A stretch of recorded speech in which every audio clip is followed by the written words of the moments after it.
তারেক রহমান এবং ডক্টর ইউনূসের যে বৈঠক হলো, আজকে যে বৈঠকের প্রতি সারা বাংলাদেশ দৃষ্টি নিক্ষেপিত ছিল, সেই বৈঠক শেষে যৌথ ব্রিফিং হয়েছে। যৌথ বিবৃতি একটা আসার কথা, যৌথ বিবৃতিটা হয়তো এখনো হাতে আসেনি, কিন্তু সরকারের পক্ষ থেকে, মানে অন্তর্বর্তী সরকারের পক্ষ থেকে জাতীয় নিরাপত্তা উপদেষ্টা ডক্টর খলিলুর রহমান এবং বিএনপির পক্ষ থেকে স্থায়ী কমিটির সদস্য আমির খসরু মাহমুদ চৌধুরী দুজনে ব্রিফ করলেন। ব্রিফিংয়ের পরে সাংবাদিকদের প্রশ্নোত্তর করেছেন এবং তারা যে কথাগুলো বলেছেন সেগুলো আমরা আলোচনার মধ্যে আস্তে আস্তে আসব। তবে নির্বাচন প্রসঙ্গে, মানে যে আলোচনাটি এখন হচ্ছে খুব বেশি করে, যে এপ্রিলে বিএনপি নির্বাচন চায় না, তারা ডিসেম্বরে চায় বা আরও এগিয়ে নিতে চায়, সেই প্রসঙ্গে ডক্টর খলিলুর রহমান যেটি বলেছেন যে সংস্কার এবং বিচার প্রক্রিয়া এবং আরও কিছু কাজ যদি খুব সহজে খুব তাড়াতাড়ি শেষ করা যায় তাহলে নির্বাচন এগিয়ে আসতে পারে। সেটি হয়তো যৌথ বিবৃতিতে আসবে অথবা প্রধান উপদেষ্টা পরবর্তী সময়ে ঘোষণা দেবেন, সেটি একটি। এবং সেই বৈঠকের পরে বিএনপির পক্ষ থেকে বলা হয়েছিল অবশ্যই বিএনপি খুশি, মানে আমির খসরু মাহমুদ চৌধুরী বলেছেন এই বৈঠক ফলপ্রসূ হয়েছে। আমরা সেটি নিয়ে আরও আলোচনা করব। আমাদের সঙ্গে স্টুডিওতে আছেন জাহাঙ্গীরনগর বিশ্ববিদ্যালয়ের সরকার ও রাজনীতি বিভাগের অধ্যাপক এবং সমাজবিজ্ঞান অনুষদের dean doctor Mohammad Shamsul Alam. Doctor Shamsul Alam, আপনাকে স্বাগত। ফলপ্রসূ, মানে আপনি শুনলেন, এখানে বসে বসে ব্রিফিংটা শুনলেন, কি মনে হয় বৈঠক ফলপ্রসূ? বিএনপি যখন বলছে তো আমরা আশা করতে পারি, কিন্তু এর আগে আপনি খেয়াল করে দেখবেন যে এই যাবৎকালে যে কটা বৈঠক হয়েছে, বেরিয়ে এসে একটা বৈঠককেও ফলপ্রসূ বিএনপি বলেনি, কিন্তু তারা খুশি না, আলোচনা করে খুশি না। আজকে তারেক রহমানের সঙ্গে বৈঠকের পরে কিন্তু শেষ পর্যন্ত বলল তারা খুশি। ধন্যবাদ। আজকের বহুল প্রতীক্ষিত যে শ্বাসরুদ্ধকর যে ম্যাচের সঙ্গে যে তুলনা করা হয়েছে, যে আমরা সারা বাংলাদেশ এবং বিশ্ব এই সভাটির দিকে তাকিয়েছিল। তা আমরা যখন ডিবিসি টেলিভিশনে আমি দেখছিলাম যে প্রথমে যে ঢোকার মুহূর্তটি অত্যন্ত আন্তরিকভাবে তারেক রহমানকে অ্যাকসেপ্ট করে নেওয়া হলো এবং দুজনই হাস্যোজ্জ্বল ছিল। এই হাস্যোজ্জ্বল চেহারাটাই কিন্তু আমরা দেখতে চাই, সারা বাংলাদেশের জনগণই কিন্তু এটা দেখতে চায় যে হাস্যোজ্জ্বলভাবে, তাহলেই কিন্তু বাংলাদেশের জনগণই বিজয়ী হয়েছে। তো এই সংকটটা একদিনে তো আসে নাই, সংকটটা হচ্ছে আস্থা অনাস্থার পরিবেশটা হঠাৎ করে সৃষ্টি হয়ে গেছে।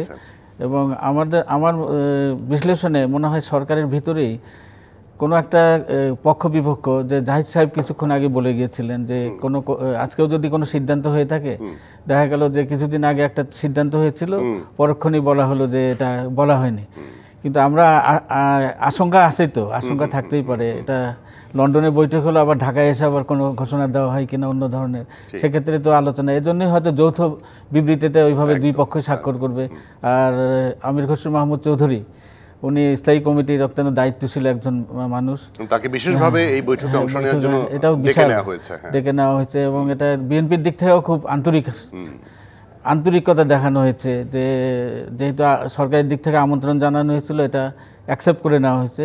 অর্থাৎ বিএনপি কিন্তু এই সংকটটা চাচ্ছে না, কারণ দীর্ঘদিন স্বৈরাচার বিরোধী আন্দোলন করার পর বিএনপি যে 16 বছরে মাঠে ছিল, মাঠে থাকার ফলশ্রুতি কী হয়েছে, শুধু ছাত্ররাও সঙ্গে ছিল, পরবর্তীতে 5ই আগস্টে যায় তারেক রহমান, যিনি খুবই প্রজ্ঞাবান এখন, যে এই 5ই আগস্টের পর ওনার যে কর্মকাণ্ডগুলো সেগুলো কিন্তু অনেক জনগণ অনেক প্রশংসিত হয়েছে।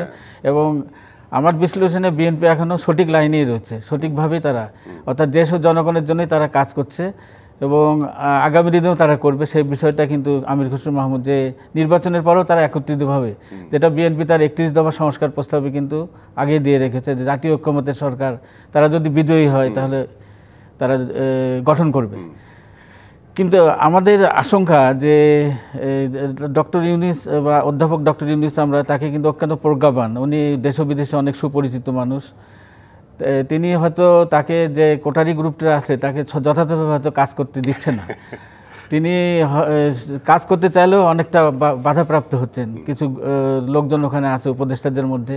আমরা মনে করি এগুলো থেকে উনি উত্তরণ ঘটিয়ে আমাদের জাতিকে, ওনার যে মূল দায়িত্ব, যে একটা গ্রহণযোগ্য নির্বাচন, যে নির্বাচনটা জনগণ দীর্ঘদিন থেকে প্রতীক্ষা করে আসে, বিশেষ করে আমাদের একটা বিশাল একটা অংশ তরুণ সমাজ অনেকদিন কিন্তু স্বাধীনভাবে ভোট দিতে পারে নাই, রাতের ভোট দেখছে, দিনের ভোট হয়েছে, তারপর দামি ভোট হয়েছে, অনেকগুলো দামি ভোট হয়েছে। সেগুলো থেকে আমরা একটা, উনি যে বারবার বলছেন দেশে বিদেশে যে একটা এমন একটা নির্বাচন দেব যেটা দেশের ইতিহাসে, মূল কাজটাই হবে ওনার নির্বাচনটা সুষ্ঠু অবাধ নির্বাচন দিয়ে।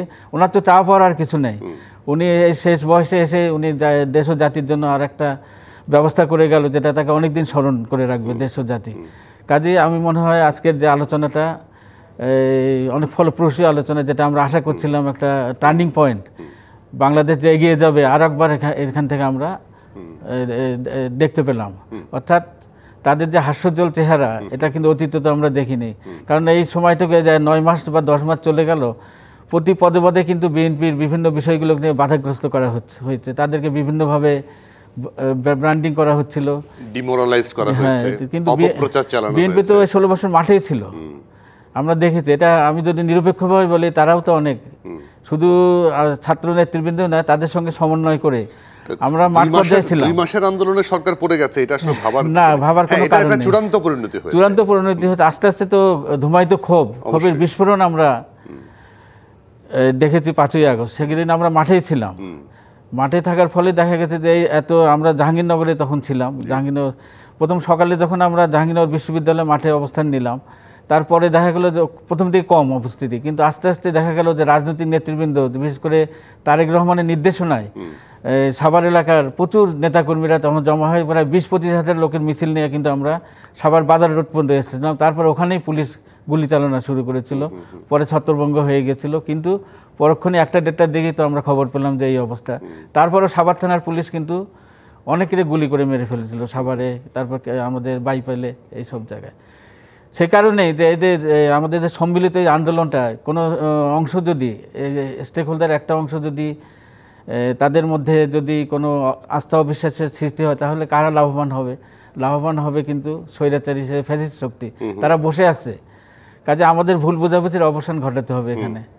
ভুল বোঝাবুঝি, সবাইকে ঐক্যবদ্ধ, সবাইকে ছোট করা যাবে না, বড় করা, সবাইকে সমানভাবে। হ্যাঁ, সেই জায়গাটা একটু আলোচনা আসবে। যে কোটারির কথা বলেছেন, কোটারির জায়গাটা আলোচনা আসবে। কোটারির মধ্যে কেন আমরা আবদ্ধ থাকবো? কারণ একটা বড় রাজনৈতিক দল তাকে সমর্থন দিয়ে যাচ্ছে এই সরকারকে, তো তাদের সমর্থনকে তোয়াক্কা না করে খালি কোটারির কথায় চলা, এটা গণতন্ত্রের জন্য কতটুকু সফল বয়ে আনবে? একটা বিরতি নেব, তারপর আপনার সাথে আলোচনা করতে হবে আমাকে। অবশ্যই দর্শক আপনারা থাকবেন, ডিবিসির সংবাদে নিচ্ছি একটা বিরতি। স্বাগত আরেকবার ডিবিসির সংবাদে। আমরা আলোচনা করছিলাম, বৈঠক আজকের বৈঠক নিয়ে আপনারা আছেন আমাদের সঙ্গে। আপনারা যে আলোচনার দিকে তাকিয়ে আছেন, আমরা সবাই সেই আলোচনার দিকে তাকিয়ে আছি। তারেক রহমান এবং ডক্টর ইউনূসের বৈঠক কিছুক্ষণ আগে শেষ হয়েছে, ব্রিফিংও আমরা দেখেছেন আপনারা, এবং ব্রিফিং নিয়ে আমরা আলোচনা করছি জাহাঙ্গীরনগর বিশ্ববিদ্যালয়ের সরকার ও রাজনীতি বিভাগের অধ্যাপক এবং সমাজবিজ্ঞান বিভাগের সমাজবিজ্ঞান অনুষদের ডিন ডক্টর মোহাম্মদ শামসুল আলম আছেন আমাদের সঙ্গে অতিথি হিসেবে। ডক্টর শামসুল আলম, যে বিরতিতে যাওয়ার আগে যে প্রশ্নটি করে গেছেন, যে কোটারির উপর, মানে একটা কথা ঠিক আছে, একটা আন্দোলন হয়েছে, শিক্ষার্থীরা তাকে অনুরোধ জানিয়েছেন প্রধান উপদেষ্টার দায়িত্ব নেওয়ার জন্য, তাই বলে তো শিক্ষার্থীরাই তার চাকরিদাতা, এটি বলার তো কোনো কারণ নেই। কারণ এটা স্টেক হোল্ডার তো অনেক, রাজনৈতিক দলগুলো এটা বড় স্টেক হোল্ডার, বিশেষ করে বিএনপি। সেখানে ওই যে আপনি যেটা বললেন, এই কোটারির মধ্যে আবদ্ধ থাকাটা গণতন্ত্রের জন্য তো ভালো নয়। কোটারিতে কোনো সময় আবদ্ধ থাকা ভালো না, এই কারণ শুধু ছাত্রদের অনুরোধ না, বিএনপি তো বড় স্টেক হোল্ডার এই আন্দোলনে। তারাও ডক্টর ইউনূসকে কিন্তু মনে প্রাণী সমর্থন দিয়ে, তাদের সমর্থন ছাড়া ওখানে বসা। আর একটা কোটারি এখনো সমর্থন দিচ্ছেন, এখনো সমর্থন আগামীতে দেওয়ার প্রতিশ্রুতিও তারা দিয়েছে, যে আপনার কাজের যে কাজগুলো করবেন যদি ভালো হয় সংস্কার, সেগুলো আমরা সমর্থন দেব, আগামীতে তো আমরা অব্যাহত থাকবে। কারণ আমরা তো জানি আমরা মনে করি সবারই, সাধারণ জনগণের একটা উনি হচ্ছে দেশের একটা সম্পদ। এখন উনি কোনো কোটারির খপ্পরে পড়ে গেলে এটা তো নিরপেক্ষতা হারিয়ে ফেলবেন। আর বাংলাদেশে স্টেক হোল্ডার আরও আছে, শুধু রাজনৈতিক দল না, সরকারের যে অন্তর্বর্তী সরকার একটা আছে, আর একটা সেনাবাহিনীও কিন্তু এখানে আছে, যারা আমাদের আন্দোলনকে তারা কিন্তু সমর্থন দিয়েছিল। কাজে তাদেরকেও অবহেলা করলে আরও অনেক বাড়তো। এবং আমার মনে হয় যে এই স্টেক হোল্ডারগুলোর যে সমন্বয়টা, সেটা কোনো না কোনোভাবে একক কৃতিত্ব নেওয়ার দাবি করছে কেউ, কিন্তু সেটা করলে অন্যরা তো হেয় হবে। তো এটার মধ্যে যে সমন্বয় হবে, মানে হেয় তো সরাসরি বলা হচ্ছে, আমাদের সমন্বয় যদি না হয়, তাহলে আমরা আবার আগের যে কারা ছিল এই 16 বছরে, তাদের হাতেই আবার ক্ষমতা। যেহেতু আমরা দেখি প্রতিবেশী রাষ্ট্র কিন্তু এখনো ওদেরকে সমর্থন দিয়ে যাচ্ছে। কয়েকদিন আগে জয় ওখানে আসছেন, নির্বিঘ্নে উনি আসছেন, অর্থাৎ দেখা যাচ্ছে যে ওখানে বসে থেকেই দাবার চাল কোনো নড়াচড়া করার চেষ্টা করা হচ্ছে। মাঝে মাঝে আমরা মিছিল দেখি যে শেখ হাসিনার ভয় নাই, আমরা আছি এখানে, অথচ এদেরকে হচ্ছে তুরুপের তাস হিসেবে ব্যবহার করা হচ্ছে। আর ওনারা আরামে আসে ওখানে। যেমন মুক্তিযুদ্ধকালীন সময় আমরা কি দেখেছি, আওয়ামী লীগের নেতৃবৃন্দ মুক্তিযুদ্ধ না করে কলকাতার হোটেলে বিভিন্ন জায়গায় অলস জীবনযাপন করছে। আর আমাদের সেই সময়কে বাঙালি সেনা রাজনৈতিক দলের নেতৃবৃন্দ অর্থাৎ গণযুদ্ধ তারা করেছে সে সময়, তারা ছিল মাঠের ময়দানে ছিল না। সে কারণেই তো যখন দেখা গেল যে মুক্তিযুদ্ধ পরবর্তী সময়ের অবস্থাগুলো কিন্তু এই কারণে হয়ে গেছিল, এবং আওয়ামী লীগ সেটা চালাইতে পারে নাই। তাই সে কারণেই যে আওয়ামী লীগ যে দল হিসেবে প্রথম থেকে কিন্তু ফ্যাসিস্ট দল ছিল। যখন থেকে তারা গঠন করা হয়েছিল, সে 1957 সালেও একটা সম্মেলনে মৌলানা আব্দুল আহমদ খান ভাসানীকে যেভাবে অপমান করা হয়েছে, অর্থাৎ এই কাজগুলো তারা আগে থেকেই করছে। তারপরে আমরা দেখলাম সমঝোতা ঐক্য না থাকলে ফ্যাসিস্ট শক্তিটা আবার মাথাচাড়া দিয়ে উঠতে পারে। মূলিয়াটা হচ্ছে যে আমাদের ঐক্য লাগবে। কিন্তু নির্বাচন নিয়ে বারবার আমরা কথা বলছি। গণতন্ত্রের যে আমরা দীর্ঘদিন থেকে সংগ্রাম করছি, গণতন্ত্রের মূল চাবিকাঠি হতে ভালো fair, free fair, credible election হতে হবে। ইলেকশনের মূল দায়িত্বটা এখন কার পাচ্ছে? সরকারের, অন্তর্বর্তীকালীন সরকারের উপর। তাদের মূল দায়িত্বটা ওখানে। আমরা অপেক্ষা করছি, এই অপেক্ষার কবে অবসান হবে? এখন যদি এই দুইজনের মধ্যে যে এটা তো ঠিক যে নির্বাচিত সরকার ছাড়া কোনো ইনভেস্টমেন্ট আসছে না, স্ট্যাবিলিটি আসছে না, দেশের আইন শৃঙ্খলা পরিস্থিতি সব জায়গাতে। তো নির্বাচন যদি মেইন টার্গেট থাকে, 10টা মাস তো হলো তত্ত্বাবধায়ক মানে অন্তর্বর্তী সরকার 10 মাসের বেশি হয়ে গেছে। সেখানে নির্বাচনটা দিয়ে জনগণের যাকে চুজ করবে তার হাতে ক্ষমতা হস্তান্তর করা উচিত। নির্বাচন নিয়ে তো ছেলে খেলার তো কোনো প্রয়োজন নেই। তো শতভাগ সত্য কথা, এটাই দরকার। এইটা না হলে আবার আমরা কিন্তু অন্ধকারে নিমজ্জিত হব। এবং জনগণ আশা করে আছে যে উনি নির্বাচন দিয়ে, উনি তো নিজে সরকারের পরবর্তী সরকারের সঙ্গে থাকতেও চাননি। উনি তো নিজেই লন্ডনেই বলছেন যে থাকবেন না, উনি সংবাদ সম্মেলনেই বলছেন। কিন্তু বিষয়টা দাঁড়াচ্ছে যে এখন সবকিছুর ঊর্ধ্বে কিন্তু মূল আজকের যে আলোচনারও সেই নির্বাচনটা যদি একটা রোডম্যাপ, আর যদি তারেক রহমান ওখানেই নিশ্চয়ই বলেছেন উনি হচ্ছে অত্যন্ত পরিশীলিত একজন মানুষে পরিণত হয়েছেন এখন, এবং অত্যন্ত প্রগাঢ় পরিচয় দিয়েছেন এই আলোচনার আমন্ত্রণটা গ্রহণ করে। এবং এটাতে কিন্তু সারা দেশের জাতি কিন্তু তাকে কিন্তু একজন প্রোগ্রামার নেতৃত্ব হিসেবে মেনে নিয়েছে। আপনি দেখেন ঢাকায় যখন বৈঠক হয়েছে বিএনপি নেতৃবৃন্দের সঙ্গে, হাফ এন আওয়ারের উপরে বৈঠক কখনোই হয় নাই, তার সঙ্গে 1.5 ঘন্টা বৈঠক হয়েছে সেখানে। এবং সেখানে আমরা যেটা মিস করেছি ব্রিফিংয়ে, সেই জায়গাটা আমি একটু উল্লেখ করি। আমাদের ব্রেকিং নিউজও যাচ্ছে যে তারেক রহমান রোজার আগেই ভোট চেয়েছেন, মানে এপ্রিল না, তার মানে হচ্ছে ফেব্রুয়ারির 15-র আগে। ফেব্রুয়ারি 17 তারিখ থেকে রোজা শুরু হবে, তার 15-র আগে, মানে মিড অফ ফেব্রুয়ারি অথবা শুরু ফেব্রুয়ারি। এবং তাতে নাকি প্রধান উপদেষ্টা বলেছেন যে হ্যাঁ, সব প্রস্তুতি সম্পন্ন করা গেলে ভোটের সম্ভব, আগামী রমজানের আগেই ভোট করা সম্ভব। সেটি একটা ভালো দিক। একটা ভালো দিক এই কারণে আমি বলছি যে ডিসেম্বরের কথা কিন্তু আপনি বলা হয়নি বিএনপির পক্ষে। 31 ডিসেম্বর একটা সময়টা খুবই ভালো, আবহাওয়া ভালো থাকে, একটু শীত ভাব থাকে, সবাই নির্বাচনে পছন্দ। এই কারণেই পরীক্ষা শেষ হয়ে যায় সবার। কিন্তু যে কারোর সঙ্গে আলাপ না করে যে এপ্রিলের সময়টা দেওয়া হলো, এই সময়টা নির্বাচন, এই সময়টা তো গরমকাল থাকে, অনেক বন্যার ঝড় বৃষ্টি, তারপর রোজা চলে আসবে, রমজানের মানে এই সময় কি প্রচারণা করা সম্ভব নাকি? 3 মাস আগে তো তফসিল ঘোষণা করতে হবে। তাই যদি আজকে এই বিষয়টা হয়ে থাকে যে তারেক রহমানও কিন্তু প্রজ্ঞার পরিচয় দিয়েছেন ওই সময়, যেটা বলছেন যে রমজানের আগে হতে হবে। তিনি নির্দিষ্ট তারিখে মাসের কথা উল্লেখ করেন নাই। তার মানে কি মাসের কথা, তার মানে ডিসেম্বরের কথাও কিন্তু উনি বলেন নাই। তার মানে এখানে একটা ছাড় দেওয়ার বিষয় চলে আসছে, ছাড় অলরেডি দেওয়া হয়েছে। সেটা যদি এখন তত্ত্বাবধায়ক অন্তর্বর্তীকালীন সরকার এটা যদি ভালোভাবে গ্রহণ করে নিয়ে তার কথা যথাযথভাবে বাস্তবায়ন করে, তাহলে দেশ ও জাতি একটা সংকট থেকে উত্তরণ ঘটবে। আর বিএনপিকে মাইনাস করে অন্য কারো, যে ছোট ছোট অনেক রাজনৈতিক দলই আছে, তাদের কথা শুনে যদি একগমি করে যে এপ্রিলেই নির্বাচন করতে হবে, এটা যদি করা হয় তাহলে যথাযথ বিষয়টা ঘটবে না। আপনি যে বললেন না ছোট ছোট রাজনৈতিক দল, আসলে মানে বাংলাদেশে নির্বাচনমুখী দল কয়টা দল এর আগে নির্বাচনে অংশ নিয়েছে, ক্ষমতার কাছাকাছি পর্যন্ত গেছে, সেটি নিয়ে একটু আলোচনা করব। আপনি থাকবেন আমাদের সঙ্গে। আমরা আলোচনা করছি জাহাঙ্গীরনগর বিশ্ববিদ্যালয়ের সমাজবিজ্ঞান অনুষদের ডিন ডক্টর মোহাম্মদ শামসুল আলমের সঙ্গে। শামসুল আলম, যেই প্রশ্নটি আমি বিরতির আগে করে গিয়েছিলাম সেটি হচ্ছে ছোট ছোট দলের উপরে নির্ভরশীল হই। এর আগেও দেখেছি কিন্তু আগের সরকারও তাই, এখনও একই রকম অবস্থা। যে আমি বলেছিলাম যে নির্বাচনমুখী দল কয়টা, নির্বাচনে এসে ক্ষমতা নেয়া, ক্ষমতা তো পরের কথা, একটা দুইটা এমপি পদ পাওয়ার মতো দল কয়টা দেখেন আপনি? ধন্যবাদ এই প্রশ্নটা করার জন্য। আমি রাষ্ট্রবিজ্ঞানের অধ্যাপক হিসাবে যে নির্বাচনগুলো নিয়ে আমি কাজ করি, এ পর্যন্ত যতগুলো নির্বাচন হয়েছে প্রত্যেকটাই নির্বাচন নিয়ে আমার কাজ আছে।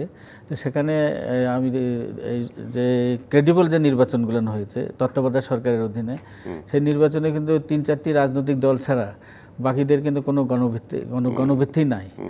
তারা প্রায় অনেকেই ছোট ছোট রাজনৈতিক দল বিভিন্নভাবে প্রার্থিতা দিয়ে দেয়, কিন্তু দেখা গেল তারা 0.1% ভোটও তাদের নেই। বিশেষ করে আমরা দেখেছি এক সময় বাংলাদেশে বাম রাজনৈতিক যে দলগুলো ছিল তাদের কিছু কিছু নেতা ছিল, তারা বিভিন্ন জায়গা থেকে জয়ী হয়েছে কাদের মাধ্যমে, তারা অন্য মার্কা নিয়ে, কিন্তু নিজস্ব মার্কায় তারা কিন্তু জয়ী হতে পারে নাই। কয়েকজনের নিজস্ব মার্কা নিয়ে পরের নির্বাচনে জয়ী হলেও সেগুলো তো নির্বাচনই হয়নি। অন্য পরের নির্বাচনেও তারা কিন্তু সর্বশেষ যে নির্বাচন হয়েছে সেখানেও কিন্তু আমরা কি দেখেছি, কুষ্টিয়ার ইনু সাহেব তিনি নৌকা মার্কা নিয়ে, তারপরেও তিনি জয় হতে পারেননি সেখানে। অর্থাৎ এদের ভোটের হার খুবই কম। সেক্ষেত্রে তাদের উপর যদি ডিপেন্ড করে এই অন্তর্বর্তীকালীন সরকার কোনো কাজ করতে যায়, বৃহত্তম রাজনৈতিক দলকে বাইপাস করে, অন্য স্টেক হোল্ডার একটা আছে সেনাবাহিনীকে বাইপাস করে, তাহলে তিনি কিন্তু ভুল পথে চালিত হবেন। অর্থাৎ আমরা যে সংকটেই থেকে যাব। যদিও আজকে তারেক রহমান তার প্রজ্ঞা বলে এই মিটিংয়ের মধ্যেই ইউনূস সাহেবের এই বক্তব্যকে সাধুবাদ জানিয়েছেন, অভিনন্দন জানিয়েছেন। তা সেক্ষেত্রে এখন বাকিটা কিন্তু বল এখন গেছে এই অন্তর্বর্তীকালীন সরকারের ইউনূস সাহেবের উপরে। সব বিষয়গুলো তো তাকে অন্যরা কিন্তু এই দায়িত্ব নেবে না। তাকে, তিনি যে সারা বিশ্বে সুপরিচিত একজন ভালো মানুষ হিসাবে, অর্থনীতিবিদ হিসাবে একজন, তিনি যে দেশের গরিব জনগণের কাজ করেন, সেগুলোর সব দায়িত্ব কিন্তু তার উপরে যাবে। সে কারণেই তার উচিত হবে এখন যে আজকে যে একটা যুগান্তকারী একটা আলোচনা হয়ে গেল লন্ডনে বসে, এর আগেও কিন্তু বাংলাদেশের বিভিন্ন ইস্যু নিয়ে কিন্তু লন্ডনে অনেক সংকট আলোচনা সমাধান কিন্তু ওখানে হয়েছে। সেই কারণে আজকেও আবার আমরা দেখলাম সেখানে একটা অত্যন্ত দক্ষ, যদি আমরা বলি একটা রাজনৈতিক দলের প্রধান ভারপ্রাপ্ত চেয়ারম্যান যিনি, তিনি তার কর্মকুশলতার পরিচয় দিয়ে, দক্ষতার পরিচয় দিয়ে এই কিছুটা ছাড় দিয়ে হলেও, অর্থাৎ ডিসেম্বরে তিনি স্থির না থেকে মাঝখানে ছাড় দিয়ে যে তাকে স্বাগত জানালেন, এটার কিন্তু পুরো দায়িত্বভার এখন ডক্টর ইউনূসের উপরে পড়বে। তিনি দেশে এসে এই পরীক্ষাটা কতখানি এগিয়ে নিয়ে যেতে পারবেন তার উপরে কিন্তু নির্ভর করছে। বাংলাদেশ এগিয়ে যাবে না আবার পিছিয়ে যাবে, এই হচ্ছে। কিন্তু আজকে যৌথ ব্রিফিংটা নিয়ে আবার একটু আসি, যেখানে বলা হয়েছে যে সম্ভব, মানে কিন্তু সংস্কার এবং বিচার প্রক্রিয়া যদি এগিয়ে নেওয়া যায় তাহলে রোজার আগেই সম্ভব। সেখানে একটা কিন্তু রেখে দেওয়া হয়েছে কিনা একটু আমার কিন্তু মনে হচ্ছে এখানে এইটা যে সংস্কার যে বিষয়গুলো করা দরকার, কোথায় কোথায় ইম্পর্টেন্ট হচ্ছে নির্বাচন কমিশন। নির্বাচন কমিশনের একটা সংস্কার প্রস্তাবনা আছে, নির্বাচন কমিশন কীভাবে, সেটা হয়ে গেছে অলরেডি। নির্বাচন কমিশন কিন্তু পর্যাপ্ত ক্ষমতা, সব বিষয়গুলো যদি রাষ্ট্রীয় পর্যায় থেকে দিয়ে দেওয়া হয়, তাহলে নির্বাচন কমিশন যদি শক্তিশালী হয় তাহলে অন্য কোনো বিষয় কিন্তু কাজ করবে না। আমাদের সংবিধান অনুযায়ী নির্বাচন কমিশন অনেক শক্তিশালী। ভারতের নির্বাচন কমিশনের চাইতে আমাদের নির্বাচন, কিন্তু আমাদের এখানে অ্যাক্ট করে না, মানে যাদেরকে দায়িত্ব দেওয়া হয় তারা যে সরকার থাকে তাদের ভয়ে তারা কোনো কাজ করতে পারে না। অ্যাক্ট করেছিল কিন্তু বিচারপতি শাহাবুদ্দিন আহমেদ 91 সালে, সরকারের সমর্থন ছিল বলে, হ্যাঁ তত্ত্বাবধায়ক আমলে তারা কিন্তু স্বাধীনভাবে কাজ করার চেষ্টা করেছিল, ওই সময় করছিল তারা। এবং সমস্ত মেশিনারি যে আরেকটা সংস্কার করার দরকার জরুরি ভিত্তিতে, আমাদের যে বিচার বিভাগ আর আমলাতন্ত্র, তো পুলিশ প্রশাসন, এগুলোর যদি আমরা দ্রুততার সঙ্গে সংস্কার করে নেই, আর বাকিগুলো তো এমনি আমাদের ঐক্যমত কতগুলো বিষয় কিন্তু হয়ে গেছে অলরেডি। তাই এটা করতে বেশি সময় লাগার কথা না, দেশের করতে এত সময় লাগার কথা 3-4 মাসেই সম্ভব। সেখানে তো প্রধান উপদেষ্টা বলেছিলেন যে রাজনৈতিক দলগুলো যেগুলো সংস্কার নিয়ে একমত হবে সেগুলো আমরা ডিক্লারেশন দিয়ে দেবো, সেগুলো করে বাকিগুলো রেখে দিয়ে ওয়েবসাইটে ওপেন করে দেবো। তো সেটা নিয়ে এত আলোচনার দরকার নেই। আর সংস্কার তো একটা চলমান পরীক্ষা। আমরা দেখেছি যে দেশের বৃহত্তম রাজনৈতিক দল বিএনপি, এটা কিন্তু এই সংস্কারগুলোর অনেকগুলো সংস্কারের কথা কিন্তু তারা আগেই বলে ফেলছে 31 দফার মধ্যে।